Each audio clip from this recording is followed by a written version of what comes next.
اعوذ باللہ من الشیطان الرجیم بسم اللہ الرحمن الرحیم الحمد للہ الذی لا یبلغ مدحتہ القائلون ولا یحصی نعماءہ العادون ولا یعدی حقہ المجتہدون الذي ليس لصفته حد محدود ولا نعت موجود ولا وقت معدود ولا أجل ممدود فطر الخلائق بقدرته ونشر الرياح برحمته والصلاة والسلام على الرسول المسدد المصطفى العمجد المحمود الأحمد سیدنا و مولانا و مولا الکونین جد الحسن والحسین عانی ابو القاسم محمد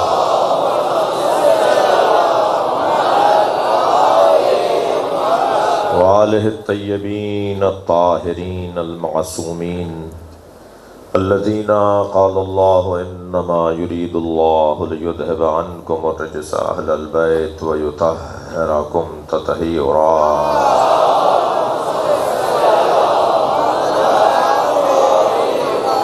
ولعنت اللہ علی اعدائهم اجمعین من یوم عداوتهم الى قیام یوم الدین اما بعد قال الحکیم فی قرآن الکریم بسم اللہ الرحمن الرحیم فمن حاجک فیہ من بعد ما جاءک من العلم فقل تعالوا ندعو ابناءنا وابناءکم ونساءنا ونساءكم وأنفسنا وأنفسكم ثم نبتهل فنجعل لعنة الله على الكاذبين صلوات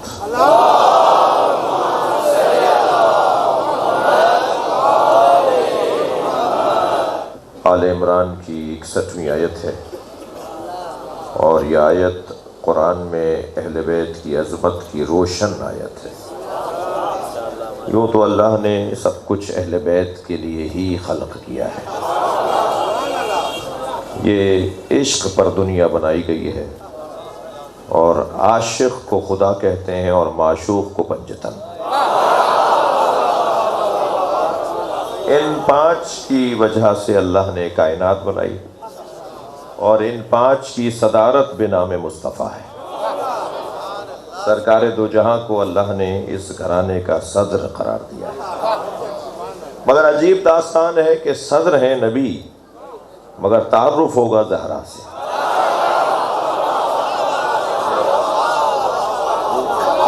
مرکز تعارف جناب زہرا ہے۔ بہت دیر نہیں ٹھہرنا اس منزل پر، صرف ایک جملہ کہہ دیا ہے تو اسے اور بہتر کر لوں۔ اگر اللہ نے ہم فاطمہ و ابوہا و بعلہا و بنوہا کہہ کر جناب زہرا کے ذریعے سے چادر میں رہنے والوں کا تعارف نہ کروایا ہوتا بلکہ نبی کے ذریعے سے تعارف کروایا ہوتا، توجہ ہے، تو کہا جاتا کہ اس میں محمد ہیں، اس میں ان کی بیٹی ہیں، اس میں ان کے داماد ہیں، اس میں ان کے نواسے ہیں۔ تو عزیزان گرامی بہت دیر نہیں ٹھہروں گا، صرف ایک جملہ کہوں گا، پھر تو بیٹیاں بھی سامنے آتی ہیں، داماد بھی سامنے آتے ہیں، لیکن اللہ نے یہاں نبی مکرم کے ذریعے سے تعارف نہیں کروایا۔ اور یاد ہے میرے بزرگ تشریف فرمائے ہیں، علماء اکرام تشریف فرمائے ہیں، اہل دقت بیٹھے ہیں کہ اس آیت کا آیت تطہیر کے ساتھ بڑا گہرا تعلق ہے۔ آیت تطہیر پورے 1 دن پہلے نازل ہوئی ہے اور آیت مباہلہ 1 دن بعد نازل ہوئی ہے۔ 9 ہجری ہے، ذی الحج کا مہینہ ہے، 24 ذی الحج کو آیت تطہیر نازل ہوئی ہے اور 25 ذی الحج کو آیت مباہلہ جو میں نے ابھی پڑھی ہے آپ کے سامنے، یہ آیت، اس آیت کا نام آیت مباہلہ، یہ 25 ذی الحج کو نازل ہوئی ہے، لہٰذا ہم مباہلہ کا جشن بھی مناتے ہیں 25 ذی الحج کو۔ تو 1 دن پہلے آیت تطہیر ہے اور 1 دن بعد آیت مباہلہ ہے۔ اگرچہ میں نے اپنے بھائی جناب پرویز سمو صاحب سے جو وعدہ کیا ہے وہ یہ کہ میں ان 5 مجلسوں میں امام حسن کی عظمت پر غور کروں گا، صرف اور صرف امام حسن کی زندگی اور سیرت اور فضائل پر غور ہوگا۔ تو آپ کے حوالے میں مضمون اپنا کرتے ہوئے آج تمہید سے گزروں گا۔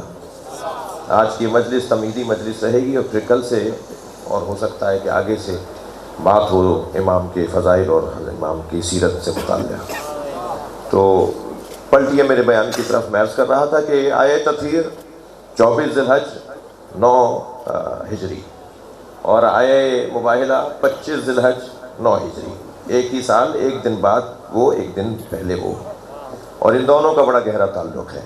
وہ جو گہرا تعلق ہے وہ میں آپ کو ایک جملے میں کہہ دوں اور آپ سے دعا لے کر منزل تبدیل کروں، اور وہ تعلق یہ ہے کہ نبی نے جب اینٹوں کے گھر میں چادر کا گھر بنایا تو چادر کے گھر میں جن 5 کو لیا تھا نا، انہیں دیکھنے والے 5 بھی نہیں تھے۔ بات آگے بڑھے، سرکار نے جب چادر کے گھر میں 5 کو لیا نا، گھر تو وہ اینٹوں کا گھر تھا، سرکار کا گھر تھا، نبی کا گھر تھا، سب کچھ نبی کا ہے۔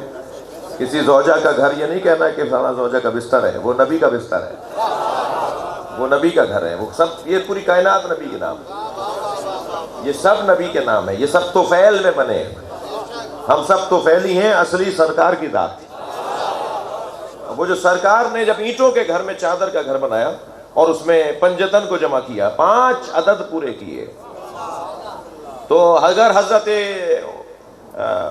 ام سلمہ رضی اللہ تعالی عنہ اگر نہ ہوتی وہاں، اور وہ احسان نہ فرماتی امت پر، چادر میں آنے کی کوشش نہ فرماتی، تو یہ روایت کیسے بنتی جو بنی؟ بیوی نے اندر آنے کی کوشش کی، سرکار نے فرمایا کہ یا رسول اللہ انا منہم، میں ان میں سے ہوں، تو سرکار نے کونا کھینچتے فرمایا انت علی الخیر لا، تم خیر پر ہو مگر ان میں نہیں ہو۔ جی، تو یہ اگر حضرت ام سلمہ نے ایسا نہ کیا ہوتا تو یہ قاعدہ کیسے بنتا کہ یہ اور ہیں وہ اور ہیں؟ تھوڑا سا گردن ہلاتے رہیے گا، بات جا رہی ہوتا۔ تو وہ جو چادر میں گھر تھے نا، نقن صاحب کا بڑا حسین جملہ فرماتے ہیں کہ وہ جو اینٹوں والے گھر میں تھے وہ اہل بیت نبی تھے، اور جو چادر میں تھے وہ اہل بیت نبوت ہے۔ نبی نے اہل بیت نبی اور اہل بیت نبوت کا ایک فرق ڈال دیا، اور آپ بتائیے اینٹوں کا گھر زیادہ مضبوط ہوتا ہے یا چادر کا؟ بھائی تھوڑا گردن ہلائیے اور بولیے بھی طرح، اینٹوں کا گھر زیادہ مضبوط ہوتا ہے یا چادر کا؟ اینٹوں کا گھر زیادہ مضبوط ہوتا ہے، یہ تو بہت روشن بات ہے نا، اس میں پتہ نہیں کیا کیا لگا ہوا ہوتا ہے، اینٹ ہے، اس کا گھر مضبوط ہوتا ہے نا۔ لیکن اللہ کے نبی نے بھی یہ فیصلہ سنا دیا اور اللہ نے بھی فیصلہ سنا دیا، خبردار، مضبوطی کا تعلق توانائی، طاقت، قد، لمبا چھوٹا ہونا، پیسے کا زیادہ ہونا، لشکروں کا بڑا ہونا، یہ طاقت کا اور مضبوطی کا سبب نہیں ہے۔ بتائیے ہاتھی زیادہ مضبوط ہے یا بابیل کا پرندہ؟ وہ جو ہاتھیوں کا لشکر لے کر آئے تھے وہ ایک پرندے سے شکست کھا گئے۔ تو بس مضبوطی کا معیار کچھ اور نہیں ہے، اگر ہے تو اللہ سے تعلق ہے۔ جس کا تعلق اپنے رب سے گہرا ہوگا وہی مضبوط ہوگا۔ جو جو کی روٹی گھٹنے کے زور سے توڑ کے کھاتا تھا وہ 2 انگلیوں سے باب خیبر اکھاڑتا ہے۔ کر لیا آپ نے، بات آگے بڑھے۔ تو سرکار نے اینٹوں کے گھر میں، وہ سب صاحب عظمت لوگ ہیں، بڑے لوگ ہیں، امہات المومنین، امت کی مائیں ہیں، مومنین کی مائیں۔ النبی اولا بالمومنین من انفسہم، میرا نبی، میرا آخری نبی، میرا پیارا نبی، میرا خاتم نبی مومنین پر اولا مولا ہے۔ وَأَزْوَاجُهُ أُمَّهَاتُهُمْ، اور اس کی زوجائیں امت کی مائیں، مومنین کی مائیں، ام المومنین اسی لیے کہتے ہیں۔ النبی اولا بالمومنین، مومنین سے اولا، اور زوجائیں مومنین کی مائیں، تو ان کا مقام بہت بلند ہے۔ اور میں اس خمسے میں تو نہیں، لیکن حیدرآباد میں امہات المومنین سے متعلق اپنے فضائل ان کے جو ہیں وہ بیان کر چکا ہوں، اور کراچی میں قراشرہ بھی امہات المومنین پہ پڑھ چکا ہوں، اصحاب رسول کی عظمت پر بھی پڑھ چکا ہوں۔ ہاں، یہ ذہن میں رہے کہ جب ہم نبی کی زوجاؤں کے فضائل پڑھیں گے نا تو ہم پوچھیں گے خدیجہ بی بی سے، بھائی گھر والی بتائے گی نا کہ گھر والی، صلوات پڑھے ذرا محمد وآلہ۔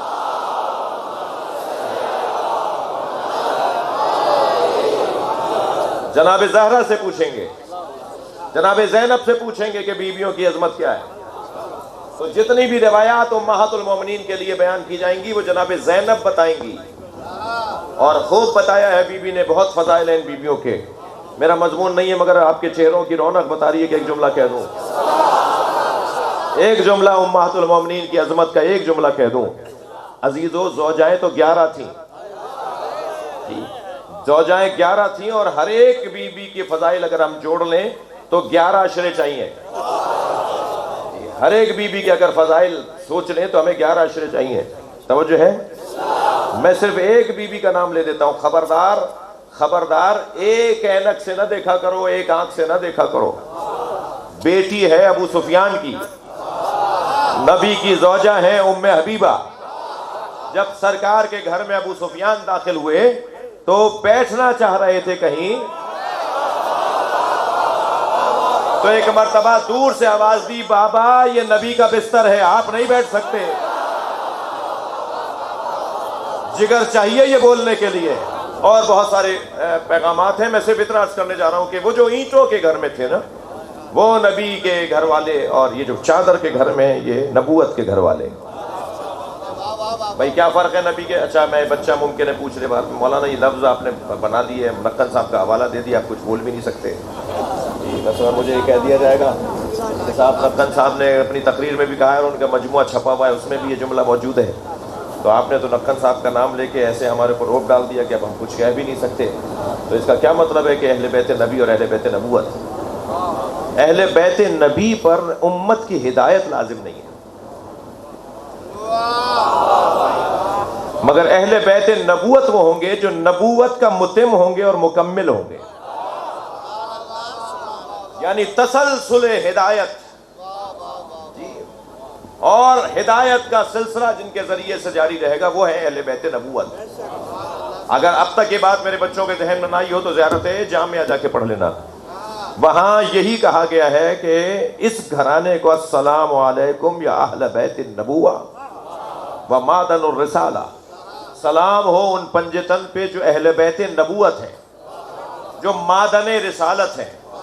اچھا پھر اس زیارت جامعہ کا یہ جملہ آپ بارہا ائمہ کے مزاروں پہ جاتے ہیں تو پڑھتے ہیں، تو آپ کے ذہن میں سوال آ سکتا ہے کہ معدن رسالت کا کیا مطلب ہے؟ یہ جو پنجتن ہے یہ معدن رسالت ہے، کیا مطلب ہے؟ رسالت جاری ہے کیا ابھی؟ مولا علی معاذ اللہ، ہم نہیں مانتے مولا علی رسول نہیں ہے، مولا امام حسن امام حسین نبی رسول نہیں ہے. تو پھر یہ کیا کہا ہے امام نقی نے ائمہ اہل بیت کو سلام کرتے ہوئے؟ جی مولا امام علی نقی نے یہ کیا فرمایا ہے؟ معدن رسالت. معدن رسالت کا کیا مطلب ہے؟ رسالت کہتے ہیں ذمہ داری کو. یہ 5 نہیں ہے، کائنات میں اللہ کی طرف سے بنائے گئے ذمہ دار ہیں. اور عزیزو جان لیجئے میں اور آپ جن کے دروازے پر بیٹھے ہیں وہ ذمہ داروں کا دروازہ ہے، نہ دروازہ سے غیر ذمہ داروں کا ہے، نہ بیٹھنے والے غیر ذمہ دار. بات کریں گے تو مضبوط بات کریں گے، اور شاید میرا اور آپ کا قصور ہی ہے کہ ہم مضبوط بات کرتے ہیں. ہمارا اور آپ کا قصور ہی ہے کہ ہم مضبوط بات کرتے ہیں. جو یزید سے بھی مراسم رکھے اور حسین سے بھی پیار کرے وہ اور ہوں گے، یہ مجمع کسی اور گھرانے کا ہے. میں گزارش کروں گا خطباء عظام سے، ذاکرین کرام سے، اور آپ سب بانیان سے اور سامعین سے کہ اپنی ذمہ داریوں میں اور اپنے ذمہ دار ہونے کے ثبوت میں مسلسل جد و جہد جاری رکھنی ہے. جتنا میں اور آپ ذمہ دار ہوتے چلے جائیں گے اتنا ہی الجھنیں دور ہوتی چلی جائیں گی. ہلکی باتیں کرنے والا علی والا نہیں ہوتا.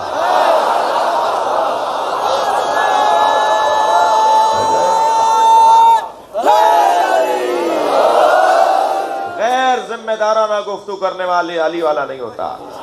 بات مضبوط کریں، ٹھوک کر کریں، بجا کر کریں، اور پھر جب بات کر لیں تو اس پہ ڈٹ جائیں. ہم اس کو مانتے ہی نہیں ہے جس کی گردن کٹ جائے تو وہ خاموش ہو جائے. ہم اس حسین کو مانتے ہیں کہ گردن کٹ بھی جائے تب بھی ذرہ ذرہ اللہ اللہ علی علی بولتا ہے. لبیک یا حسین،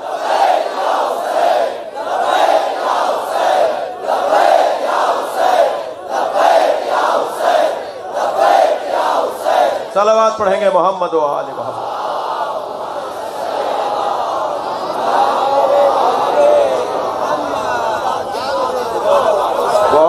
روشن بات ہونی چاہیے، بہت واضح بات ہونی چاہیے، اور ہو رہی ہے۔ ساری پریشانیاں ہی اس بات کی ہیں، اور الحمدللہ یہ مجمع مطمئن مجمع ہے، کوئی پریشانی، کوئی اضطراب نہیں ہے۔ ہم اسی لیے اس دروازے پر اتنا کثیر تعداد میں بیٹھتے ہیں۔ سنی بھی بیٹھے ہیں نا، شیعہ بھی بیٹھے ہیں۔ حسین شیعوں کی ملکیت تو ہے نہیں، ذکر امام حسین شیعوں کی ملکیت تو ہے نہیں، شیعہ امام حسین کے ذکر کے مالک تو نہیں ہے۔ میرا پرانا جملہ ہے، شیعہ امام حسین کے ذکر کے مالک نہیں ہے، نوکر ہے، اور نوکروں کو اپنی اوقات میں رہنا چاہیے۔ مالک کے مہمانوں،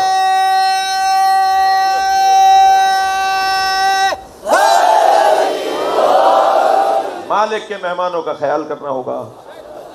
اور اس مجلس میں بھی مجھے پتا ہے کہ ایک بڑی تعداد میں سنی بھائی بیٹھے ہوئے ہیں جی، اور سندھ کا تو حسن ہی یہ ہے کہ یہاں کا ہندو بھی مولا ہی ہے۔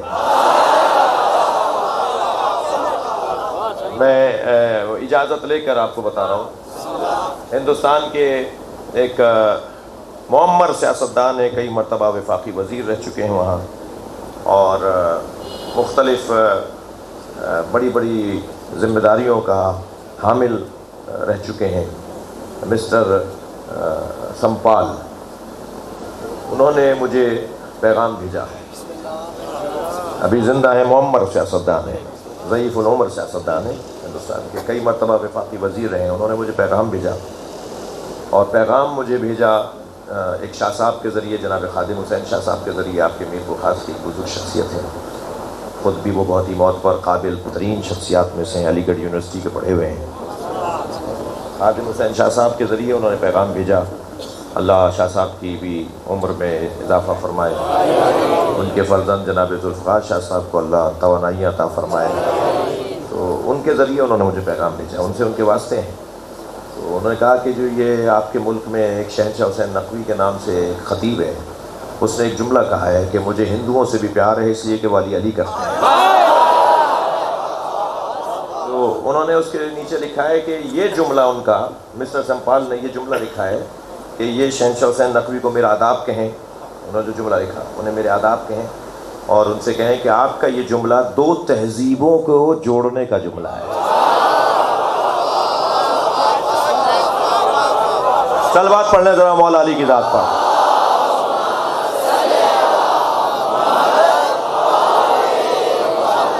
اب میں ان تنگ نظر لوگوں کا کیا کروں کہ جو میرے ان جملوں پہ پھر تبصرے کرتے ہیں، انہیں کیا پتا کہ ان جملوں کا پیار کہاں کہاں تک پہنچتا ہے۔ میرا کیا کم ہو گیا، میرے کیا نقصان ہو گیا جو میں نے یہ جملہ کہہ دیا، میری قوم کا کیا نقصان ہو گیا اگر میں نے ہندوؤں سے پیار کی بات کر دی۔ آپ نے دیکھا کہ ہندوستان تک نہیں، پوری دنیا کے ہندوؤں نے، پوری دنیا کے ہندوؤں سے، پوری دنیا کے ہندوؤں نے شیعوں سے پیار کا اظہار کیا۔ ایک جملہ آپ کا امن پھیلا سکتا ہے، آپ کا ایک جملہ لوگوں کو قریب لا سکتا ہے، اور ایک ہی جملہ آگ بھی لگا سکتا ہے، مگر یہ دروازہ آگ لگانے والوں کا دروازہ نہیں ہے،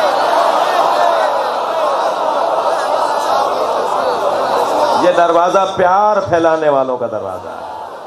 میں کالے کپڑے پہنے ہوئے اپنے عزیزوں سے کہوں گا، میں بھی کالے کپڑوں میں ملبوس ہوں، کہ جب آپ کالے کپڑے پہن کے ٹنڈوالہ یار، میر پخاس، جہاں جہاں سے آپ آئے ہوئے ہیں، جب آپ اپنے علاقے میں کالے کپڑے پہن کے گزرتے ہیں تو آپ ذکر حسین کے سفیر بن کے گزرتے ہیں۔ وہاں موجود غیر شیعہ، وہاں موجود غیر مسلم آپ کو دیکھ کر دور سے پہچان لیتا ہے کہ یہ حسینی جا رہا ہے۔ جب آپ کا لباس، آپ کا حلیہ، آپ کی چال بتاتا ہے کہ آپ حسینی ہیں، تو پھر جھوٹ بولنا تو حسینیت نہیں ہے، دھوکہ دینا تو حسینیت نہیں ہے، جعلی مال اور ملاوٹ کا مال بیچنا تو حسینیت نہیں ہے۔ پورا گاؤں کہے کہ ان کے پاس امانت رکھواؤ، وہ حسینی ہے، خیانت نہیں کرتے، تب مزہ ہے، تب لطف ہے۔ تو عزیزان گرامی، اگر میں اپنی آبادی میں جہاں بھی رہتا ہوں کچھ تھوڑا اپنی ذات کی نفی کر لوں، اپنے خواہشات کی نفی کر لوں، اور حسین کی خاطر اپنے کردار کو بہتر کر لوں، تھکے تو نہیں ہیں؟ ایک جملہ کہہ رہا ہوں، ایک جملہ کہوں گا میں، 2-4-5 دن نہیں، ویسے بھی ہمارا مزاج نہیں ہے، مگر 2-4-5 دن تک موجودہ حالات پر کچھ نہیں بات کروں گا. یہ جو موجودہ حالات ہوئے ہیں، جو کچھ ہوا ہے آپ سب کو پتہ ہے، مگر قصداً ارادتاً میں 2-4-5 دن تک کوئی بات نہیں کروں گا. اس کے پیچھے حکمت ہے، اس کے پیچھے حکمت ہے، ذرا تو بات نہیں کروں گا، مگر صرف ایک جملہ کہوں گا جو حالات پر نہیں ہے. یہ حالات نہیں بھی ہوتے تب بھی بولتا. وہ ایک جملہ یہ ہے کہ ابھی بعض شیعہ کردار کے کمزور ہیں تو ان سے برداشت نہیں ہو رہے. اگر یہ ساری قوم با کردار ہو جائے تو انہیں میوزیموں میں بھی نہیں ڈھونڈ پائیں گے. صلوات پڑھ لیں ذرا محمد و آل محمد.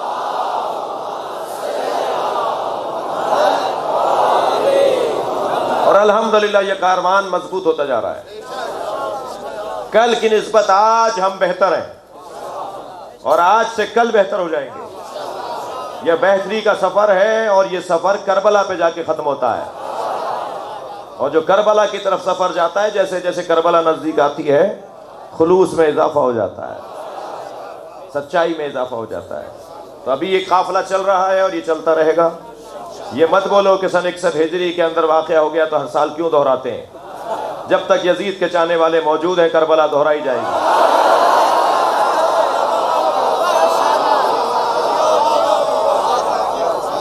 نبی نے اینٹوں کے گھر میں جب چادر کا گھر بنایا تو سرکار نے جب سب کو اندر لے لیا تو جبریل کی بھی خواہش ہوئی. اچھا جبریل تو کہاں آ رہے ہیں، یہ کوئی مادی جگہ تو ہے نہیں، جبریل خود مادی مخلوق نہیں ہے، تو یہ چھٹے کیسے ہوں گے؟ یہ تو 5 مادی ہیں، ان کا بدن ہے، ان کی آنکھیں ہیں، ان کے ہاتھ پیر ہیں. جی تو یہ تو سوال اٹھا رہا ہوں میں، پھر جواب بھی دوں گا خود ہی. جی یہ جو 5 ہستیاں ہیں تو مادی مخلوق، بدن تھا نا. قل انما انا بشر مثلکم، قرآن نے کہا ہے نا یہ بدن رکھتے ہیں، بشر رکھتے ہیں، بدن رکھتے ہیں، کھال ہے ان کی، زبان ہے ان کی، بال ہیں ان کے، بھویں ہیں، پلکیں ہیں، داڑھی ہے، مثال ناخون ہے. سرکار کا وجود بشر کے تقاضے کے مطابق. تو یہ تو 5 جو ہستیاں آئی ہیں یہ تو مادی مخلوق ہیں. یہ جبریل یہاں کہا چھٹا کیوں کہہ رہے ہیں اپنے آپ کہ یا اللہ میں اس میں چھٹا ہو جاؤں؟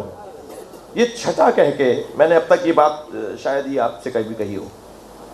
یہ چھٹا جو جبریل نے کہا ہے نا، تو گنتی میں جبریل جب لے کر آئے جب وہ ان جیسے ہوں یا یہ ان جیسا ہو. 5 علیحدہ ہیں نا بھائی، تو یہ کہتا ہے کہ میں ان میں شامل ہو جاؤں. چھٹا کیوں بول رہے ہیں اپنے آپ؟ میں بھی چاہتا ہوں کہ 7 سال میں چھٹا ان میں چلا جاؤں. 5 وہ ہیں، میں چھٹا بن جاؤں. تو وہ تو 5 جو ہیں وہ مادی بدن والے لوگ ہیں، تو تم یہ کیوں کہہ رہے ہو کہ میں چھٹا ہو جاؤں؟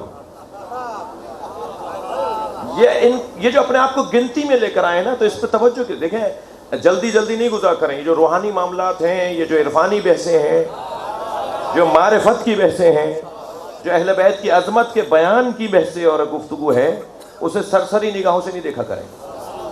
ان میں بڑا پیغام ہے. جی فَلَمَّا اكْتَمَلْنَا كَأَنَّهُ الْبَدْرُ بدرن کانہ البدر. یہ ایسے لگ رہا تھا جیسے کانہ، ہو کی ضمیر کس کی طرف آئی؟ جیسے ایک چاند. یہ ہو کی ضمیر، یہ تو 5 ہیں، یہ ایک کیوں ہو؟ ہم کہتا نا اللہ.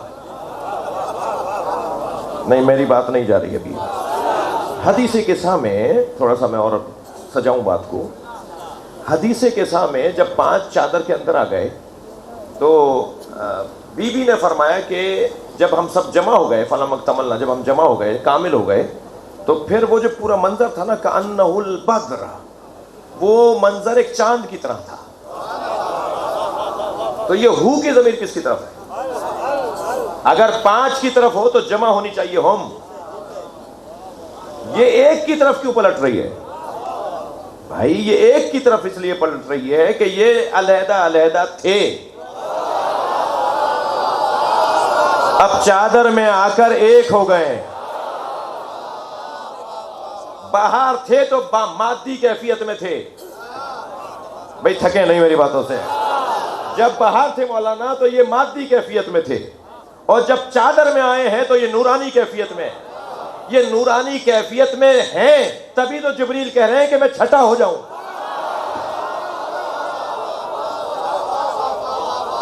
یہ 5 نورانی کیفیت میں ہیں، تب جبریل چھٹے ہونے کی بات کر رہے ہیں۔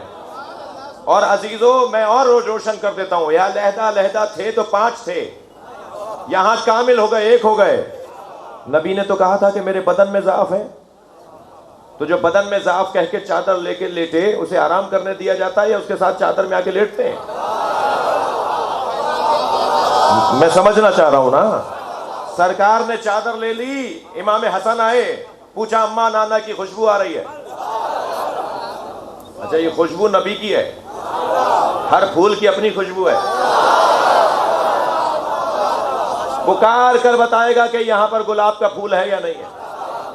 اگر کہاں چمیلی لگی ہوئی ہوگی تو آپ سب بتا دیں گے یہاں چمیلی لگی ہوئی ہے۔ نبی کی خوشبو نبی کی ہے، اور اس کو سونگھنے کے لیے بھی شامہ پنجتن کا چاہیے۔ فرمایا نا اماں مجھے نانا کی خوشبو آ رہی ہے، تو فرمایا کہ نانا تمہارے چادر کے نیچے ہیں۔ امام حسن نے جا کے سلام کیا اور کہا میں چادر میں آ جاؤں؟ نبی نے فرمایا آ جاؤں۔ کچھ دیر بعد امام حسین آئے، نہ اماں نانا کی خوشبو آ رہی ہے۔ اچھا بھائی بھی تو تھے، وہ بھی تو خوشبو ہوگی، مگر نہیں کہا کہ مجھے بھائی کی خوشبو آ رہی ہے۔ خوشبو آ بھی رہی تھی تو نہیں بولا۔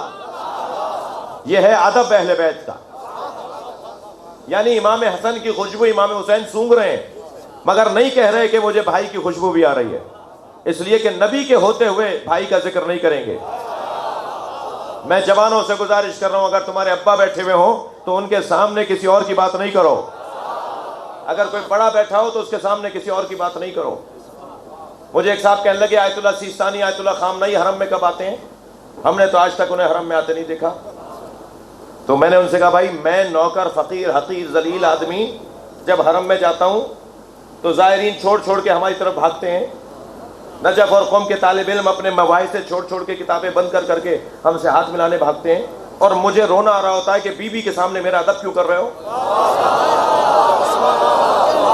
میں التماس سے کر رہا ہوتا ہوں کہ ادھر رخ کرو، میں خود ان کو چومنے آیا ہوں، ان کی ذریعہ کو۔ واللہ مجھے شرمندگی ہو رہی ہوتی ہے امام علی کے حرم میں، مولا حسین کے حرم میں، کہ جب میں جاؤں اور وہاں پر میری حیثیت کیا ہے، میں اپنی بات کر رہا ہوں آپ سے، کوئی حیثیت نہیں ہے، تب اتنا پیار ہو رہا ہوتا ہے، تو مجھے مولا علی سے شرمندگی ہو رہی ہوتی ہے، اور ان سے ہاتھ جوڑ جوڑ کے کہہ رہا ہوتا ہوں وہاں رخ کرو، میری طرف رخ نہیں کرو۔ تو جب میرا یہ حال ہوتا ہے تو آیت اللہ سیستانی اگر حرم میں آ جائیں تو کیا ہوگا؟ جی آیت اللہ خامنئی اگر حرم میں آ جائیں تو کیا ہوگا؟ اس لیے ان کے لیے خاص طور پہ جب حرم کسی دن بند ہوتا ہے تو ایک خاص وقت میں ان کے لیے انہیں بلایا جاتا ہے کہ اب آ جائیے تاکہ مولا کا ہی ادب رہے۔ یہ مشکلات ہیں نا، ہماری پریشانیاں ہیں نا۔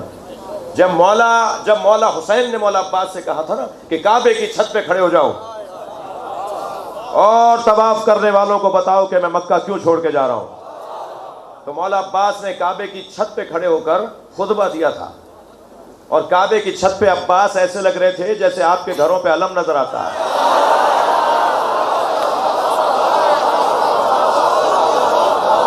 اور مولا نے جو خطبہ ارشاد فرمایا وہ تاریخی خطبہ ہے، اس میں جو مولا نے پہلے دو جملوں میں میرا مضمون ہے اس کی دلیل دے رہا ہوں آپ کو۔ فرمایا الحمدللہ الذی شرف ھذا بقدوم ابی، حمد ہے اس اللہ کے لیے جس نے اس گھر کو شرف عطا کیا ان کے بابا کے قدموں کی وجہ سے۔ بھائی مولا عباس سے مولا علی تو آپ کے بھی بابا ہیں، مگر نہیں کہہ رہے میرے بابا کے قدموں کی وجہ سے، اس لیے کہ حسین کے ہوتے ہوئے میں کیوں کہوں میرے بابا۔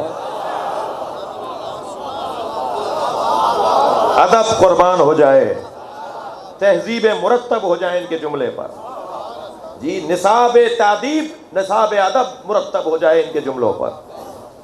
ہیں وہاں امام حسن بھی، مگر نہیں فرما رہے مولا حسین کہ مجھے نانا کی خوشبو بھی آ رہی ہے اور بھائی حسن کی خوشبو بھی آ رہی ہے۔ ادب کا تقاضا یہ ہے کہ بھائی کی بات نہ کرو بلکہ نانا کی بات کرو۔ سیدہ نے فرمایا تمہارے نانا تمہارے بھائی کے ساتھ چادر میں، جہاں وہ ادب تھا وہاں یہ بھی تو ادب ہے۔ جناب زہرا کے منہ سے اچھا لگے گا، آپ کی زبان سے اچھا لگے گا، لیکن امام حسن فرمائے، امام حسین فرمائے یہ ادب کا تقاضا نہیں ہے، یہ ادب سکھایا جا رہا ہے، بڑوں کا ادب۔ مولا علی کی خدمت میں باپ بیٹے دو لوگ آئے، ایک باپ ایک بیٹا ساتھ آئے مولا سے ملنے، دسترخوان لگا ہوا تھا، مولا نے ان کو دعوت دی کہ کھانا کھائیں۔ مولا کا حکم ہے، مولا دعوت دے رہے ہیں اور علی کھلائیں اور کوئی نہ کھائے، تو دسترخوان پہ دونوں باپ بیٹے آ کے بیٹھ گئے۔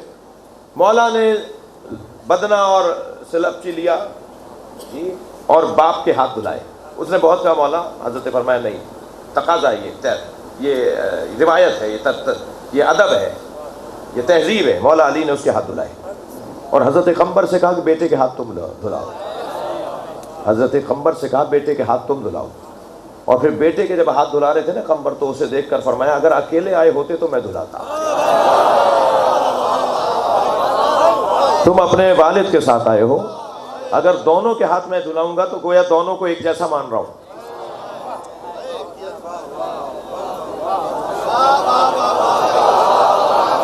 صلوات پڑھ لیں محمد و آل محمد۔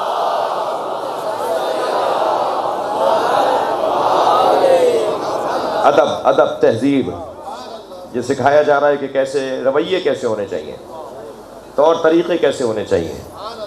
توجہ کر لی آپ نے؟ تو بات یہ کہ امام حسن نے بھی آ کے کہا، پھر امام حسین آئے اور پھر مولا علی تشریف لائے، کہا مجھے نبی کی خوشبو آ رہی ہے، وہی ادب، وہی طریقہ۔ تو فرمایا کہ آپ کے بچوں کے ساتھ چادر میں ہیں، آرام کرنے آئے تھے تو جناب زہرا، بابا میں بھی چادر میں آ جاؤں؟ اچھا آپ حضرات تھوڑا سے گرمی اور اس کا موسم بھی آپ کو تنگ کر رہا ہے، مجھے آپ پہ بھی رحم کرنا ہے، بہت لمبی گفتگو نہیں کرنی، تو میں ایک جملہ کہنا چاہ رہا ہوں۔ ایک محاورہ ہے ہماری زبان میں، ہماری آپ کی ہماری سب کی زبان میں ایک محاورہ ہے کہ چادر دیکھ کر پیر پھیلاؤ۔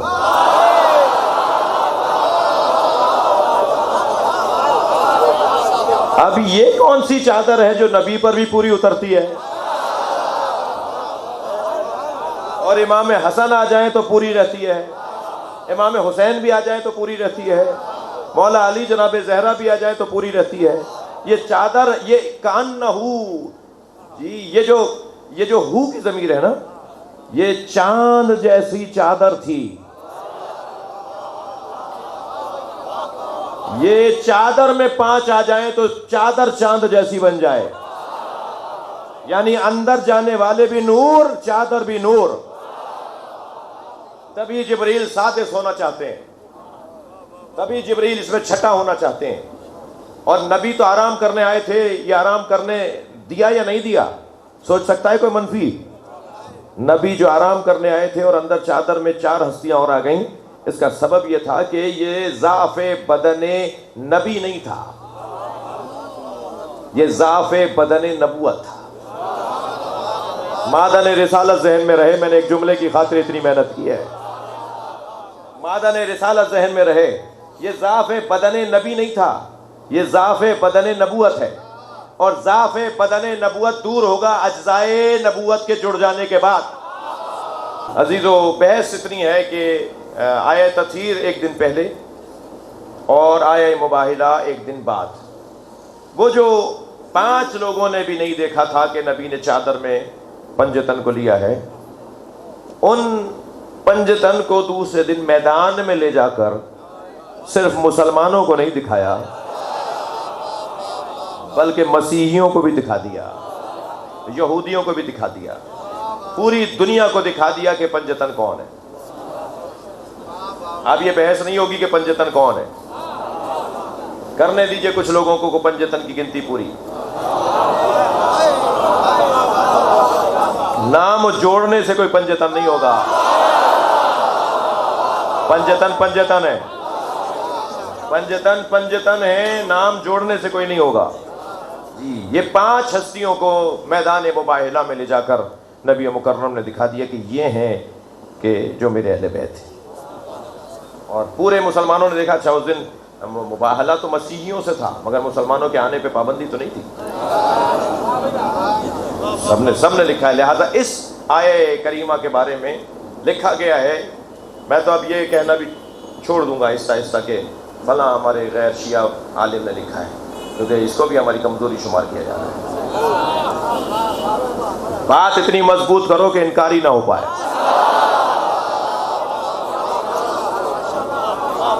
مجھے تو ہمیں محتاج ہی نہیں ہے کہ ہم حوالے دیں کہ فلاں عالم نے اور فلاں مسلک کے عالم نے فلاں اپنی کتاب میں لکھا ہے، ہمیں یہ بے ساکیاں ہی نہیں چاہیے۔ رویے بدلنے ہوں گے، اپنی روش بدلنی ہوگی۔ ہم احترام کر رہے ہوتے ہیں، یہ کمزوری سمجھ رہے ہوتے ہیں۔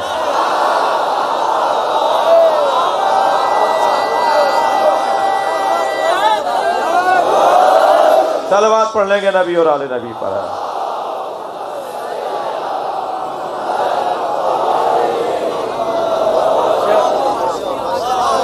بات اتنی مضبوط ہو کہ کوئی انکار ہی نہ کر پائے۔ میں نے آج کی مجلس میں یہ جملہ کئی مرتبہ کہہ دیا ہے، اتنی سالڈ، اتنی مضبوط بات کرنی چاہیے کہ انکار ہی نہ ہو پائے۔ اور نہ ہمیں کسی بے ساکی کی ضرورت ہے، ہم تو ایسی چال چلتے ہیں جو پیروں سے نہیں چلی جاتی۔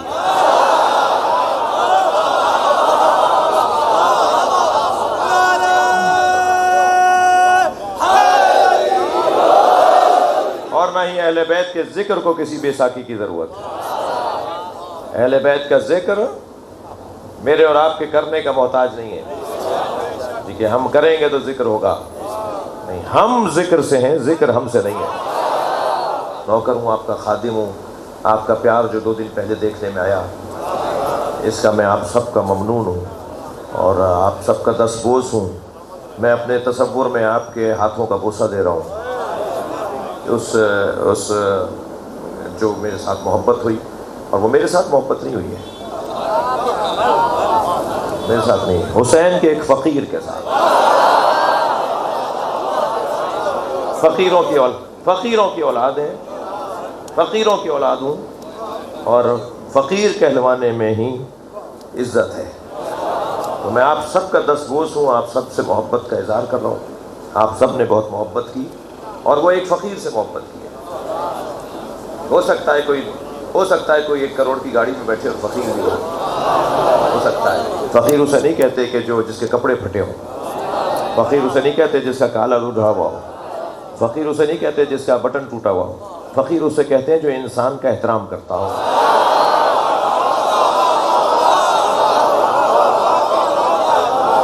فقیر اسے کہتے ہیں جو اپنی انانیت کا شکار نہ ہو، جو اپنی ذات کا پرستار نہ ہو، جو دوسروں کا احترام کرتا ہو، جو دوسروں کی تعظیم کرتا ہو، جو پیدل چلنے والے کو آدمی مانتا ہو، جو جھونپڑی میں رہنے والے کو انسان مانتا ہو، جو کسی بھی ککڑی بیچنے والے اور ٹھیلا اور چھپڑی اٹھانے والے کو اس وجہ سے احترام کرتا ہو کہ اس کے دل میں زہرا کی محبت ہے،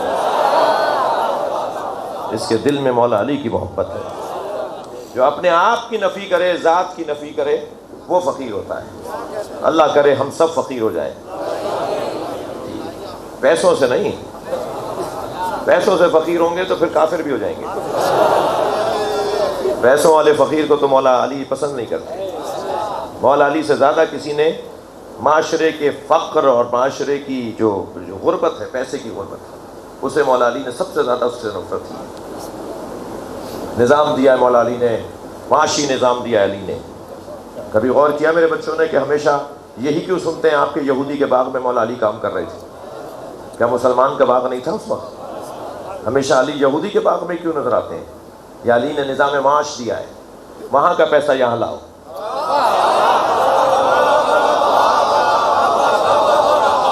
یہ کون سا ہنر ہے کہ آپ نے اپنوں سے کاروبار کر رہے ہو؟ یہ ایسے یہاں سے اٹھا کے وہاں، وہاں سے اٹھا کے وہاں رکھ دیا، بھائی کے پیسے بھائی نے لے لیے، یہ کون سا ہنر ہے؟ کمال یہ ہے کہ وہاں کا پیسہ یہاں لاؤ، اپنے معاش کو مضبوط کرو۔ میں گزارش کر چکا ہوں بارہا، 1 سال تو بہت بولا ہوں میں اس موضوع پر، اور اس کا اثر بھی ہوا ہے۔ میں آج پھر تکرار کر رہا ہوں کیونکہ بات آ گئی ہے۔ میں ان بچوں اور جوانوں سے کہہ رہا ہوں، نوکریاں نہیں ڈھونڈو، نوکریاں نہیں ڈھونڈو، اور خاص طور پہ خدا کے واسطے سرکاری نوکری نہیں ڈھونڈو۔ نہ مجھے بابا کی آواز آئی نہیں رہی، کیونکہ میں تو مزاج سے ہٹ کے بات کر رہا ہوں۔ خدا کے واسطے سرکاری نوکریاں نہیں ڈھونڈو، یہ تمہیں کاہل بنا دیں گی، یہ تمہاری صلاحیتیں ختم کر دیں گی، یہ تمہیں برائیوں میں بھی ڈال دیں گی، تم نہیں بھی چاہو گے تو دراز میں سے پیسہ نکلے گا، معاف کیجیے گا، یہ تمہیں حرام خور بھی بنا دیں گی۔ سرکاری نوکریوں کی طرف نہیں جاؤ، نوکری کی طرف ہی نہیں جاؤ، اس لیے کہ علی والے نوکر پیدا ہی نہیں ہوئے ہیں۔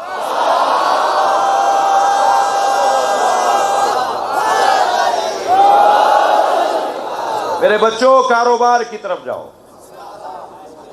اپنے ہاتھ میں حکومتیں لو۔ کاروبار کرنے والا حاکم ہوتا ہے، نوکر نہیں ہوتا۔ کاروبار کی طرف جاؤ، چاہے 1000 روپے سے کاروبار شروع کرو، 1000 روپے سے کاروبار شروع کرو، اور عہد کرو اپنے آپ سے کہ میں کچھ دن کے بعد اسے 2000 میں تبدیل کر دوں گا۔ جعلی چیزیں بیچ کے نہیں، جب پہلے ہی نیت صاف ہے تو پھر آگے نیت کیوں خراب کریں گے؟ جی، کاروبار کی طرف جاؤ۔ میں بچوں اور جوانوں سے کہہ رہا ہوں، نوکریاں نہیں ڈھونڈو۔ میں آپ کو بشارت دے رہا ہوں ممبر حسین پر بیٹھ کر، اگر آج آپ نے اس نسخے پر عمل کر لیا، 10 سال کے بعد، ٹائم لگے گا، 10 سال کے بعد علی کے چاہنے والوں میں کوئی فقیر نہیں ملے گا۔ آپ ڈھونڈ رہے ہوں گے کون علی والا ہے جس کے پاس نوکری نہیں ہے، کون علی والا ہے جس کے پاس پیسہ نہیں ہے۔ وہ میں نے 10 سال بھی زیادہ کہہ دیے، میرے مولا مجھ سے ناراض نہ ہو جائے۔ مولا چاہیں گے تو یہ 1 سال میں بھی معاملات طے ہو سکتے ہیں، جلد سے جلد معاملات طے ہو سکتے ہیں۔ لہذا بات میں جو کر رہا تھا اس کی طرف توجہ کریں۔ تو مولا علی علیہ السلام سے جڑے ہوئے لوگوں کا مزاج ہی کچھ اور ہے۔ ہم جس گھڑے سے پانی پیتے ہیں اس کا ذائقہ ہی کچھ اور ہے۔ ہم جس مشرب کے لوگ ہیں، جو ذوق اور ذائقہ ہمارا ہے وہ کسی اور کا نہیں ہے۔ اور یہ مجلسیں ہم کر ہی اس لیے رہیں تاکہ ذائقے بحال ہو، اور اپنے ساتھ اپنے بھائی کو ضرور لایا کرو۔ میں جسے بھائی کہہ رہا ہوں اسی کو بھائی کہہ رہا ہوں۔ اپنے ساتھ اپنا ایک بھائی ضرور لایا کرو تاکہ آہستہ آہستہ اس کا ذائقہ بحال ہو، آہستہ آہستہ اس کا ٹیسٹ بحال ہو۔ تھک تو نہیں رہے میری باتوں سے؟ جس نے کچی پکی نہ پڑھی ہو وہ میٹرک کیسے سمجھے گا؟ انسان کو بیدار تو ہونا ہے۔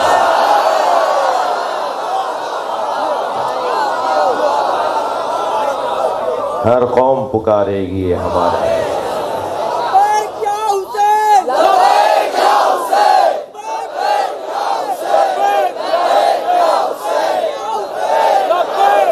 بلندر صلوات۔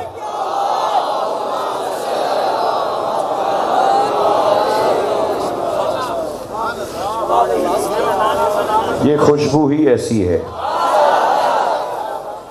جس کی طرف آج نہیں کل سب کو آنا ہے۔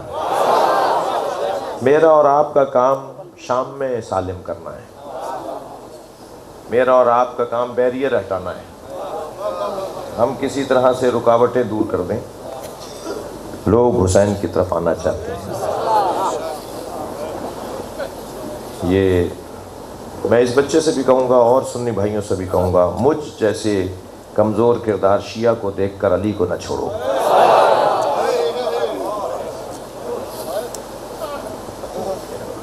شیعہ فلاں میں نے شیعہ دیکھا وہ تو ایسا ہے، ہمارے شیعہ تھوڑی ہو رہے ہو آپ، جو آپ ہماری وجہ سے شیعہ سے دور ہو رہے ہو۔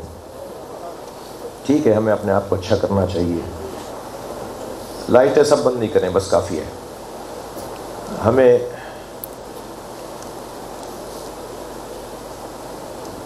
دیکھ کر شیعہ نہیں ہو، مولا علی کو دیکھ کر، مولا حسین کو دیکھ کر۔ اور ایک اور جملہ کہہ دوں، وہ ایک بیوی جو کوفے سے گزر رہی ہے، وہ ایک بیوی جو شام سے گزر رہی ہے، وہ علی کی علی بیٹی،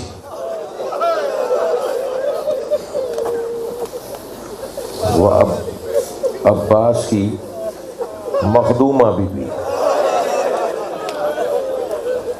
وہ سکینہ کی پھوپھی بیوی، جو رونے آئے ہیں اپنی آوازوں کو، بس جلدی جلدی، میں وقت بہت لے چکا، مجھے نوحہ بھی سننا ہے۔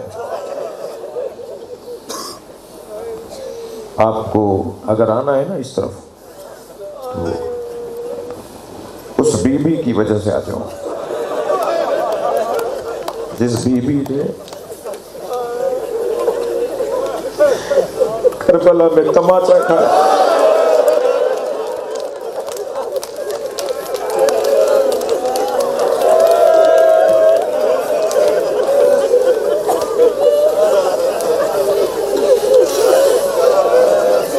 وہ ہماری خاطر یہ کچھ کر گئی. میں ڈر جاؤں کہ اگر میں نے علی ولی اللہ کہہ دیا, میں نے اگر خلیفۃ بلا فضل کہہ دیا, میرے رشتہ دار مجھے چھوڑ دیں گے, کچھ لوگ مجھ سے ناراض ہو جائیں گے. ہونے تو لوگوں کو ناراض.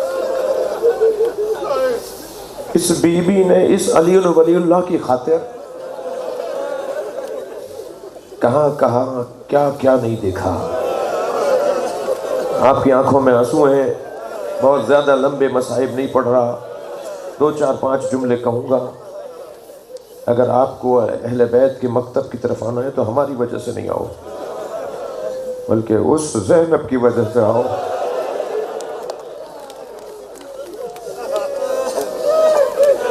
جس نے امام سجاد کا بازو ہلا کر کہا, زین العابدین چادریں اتار لی.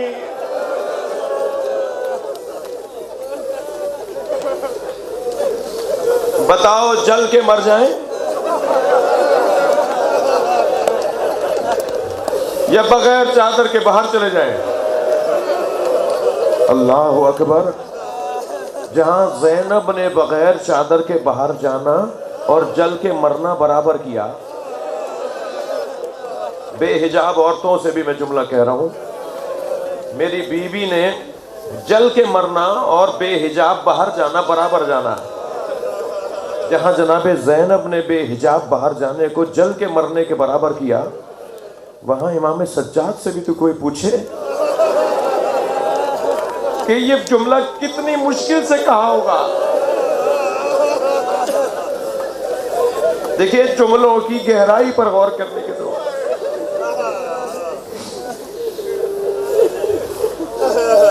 کربلا میں ایک بزرگ عالم دین مجلس میں بیٹھے تھے. ایک ذاکر نے ایک جملہ کہا, اس ایک جملے پہ چیخیں مار مار کے روئے. میں پرسوں جب 4 دن پہلے جب اسلام آباد میں مجلس پڑھ رہا تھا تو مصائب کے دوران 2 جوان روتے روتے گر گئے اور تڑپ رہے تھے. تو لوگ پریشان ہوتے. میں نے کہا اس کو نہیں معلوم کون سا جملہ اثر کر گیا, نہیں معلوم کون سے جملے نے اس کی روح میں اثر کیا ہے, اس کی روح تک وہ جملہ اتر گیا ہے اور اس کی حالت غیر ہو گئی ہے. ایک مجتہد, ایک آیت اللہ, کربلا میں امام حسین کے حرم میں مجلس میں بیٹھے تھے. ذاکر نے ایک جملہ کہا تو وہ چیخ مار مار کے روئے اور پھر 3 گھنٹے بے ہوش رہے. وہ جملہ سنیں گے کیا تھا؟ ذاکر نے کہا کہ شام کے دربار میں آواز لگائی گئی, زینب کو لایا جائے.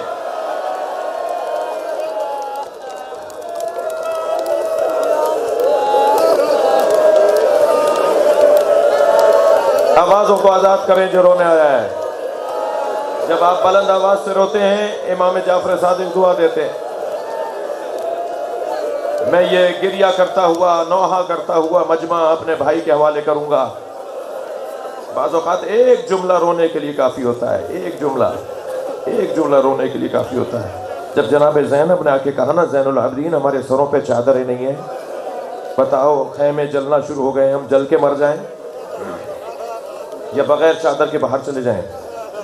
تو یہ جملہ جناب زینب کے لیے جتنا مشکل تھا, اب امام سجاد کا جملہ سنیں, کتنا مشکل سے یہ جملہ کہا ہوگا, پھوپھی اماں بغیر چادر کے باہر چلے جائیں.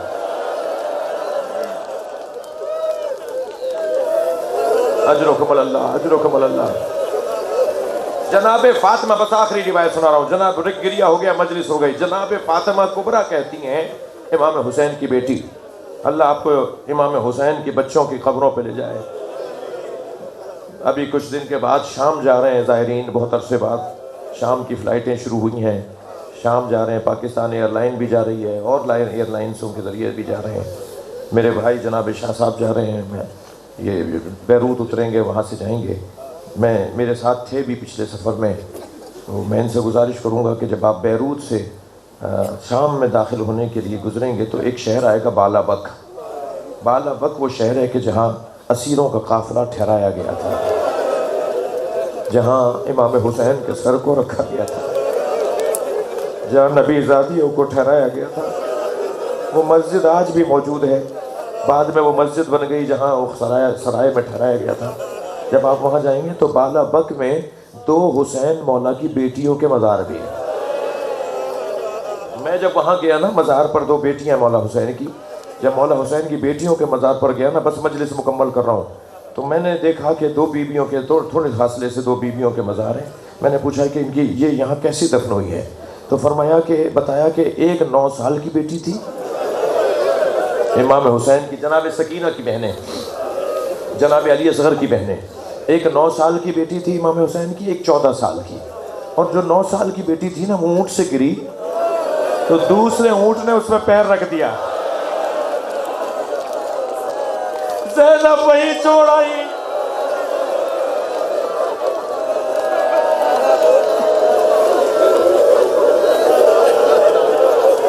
اور دوسری بیٹی کے لیے میں نے پوچھا کہ ان کی شہادت کیسے ہوئی، جو 14 سال کی بیٹی ہیں.